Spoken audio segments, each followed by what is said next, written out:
The Bible. It's one of the most influential books in human history. It explores the big questions of why we exist. It's inspired many people to do amazing things. And confused many others. And you've probably got one sitting around somewhere. So, what is the Bible actually? Well, the Bible is a small library of books that all emerged out of the history of the people of ancient Israel. And in one sense, they were just like any other ancient civilization. But among them were a long line of individuals called prophets. And they viewed Israel's story as anything but ordinary. They saw it as a central part of what God was doing for all humanity. And these prophets were literary geniuses. Really? Yeah, they expertly crafted the Hebrew language to write epic narratives, very sophisticated poetry. They were masters of metaphor and storytelling, and they leveraged all of this to explore life's most complicated questions about death and life and the human struggle.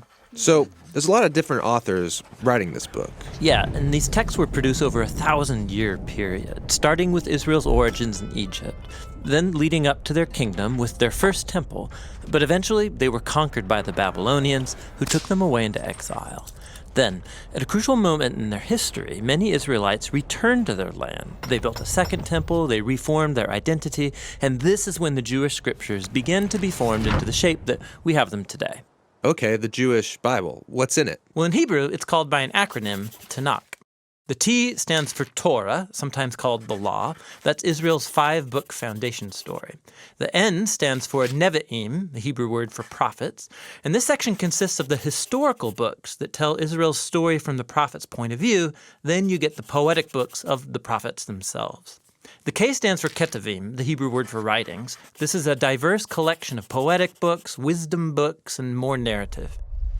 And the Jewish people believed that through all of these literary works, God speaks to his people. Now, there were other Jewish writings being produced during this Second Temple period as well. Yeah, a really diverse group of texts. And these too were highly valued in Jewish communities. And there was debate from ancient times about whether or not some of these should be considered part of their scriptures. So, this is a lot of different writings over a long period of time. Why did they put them all together?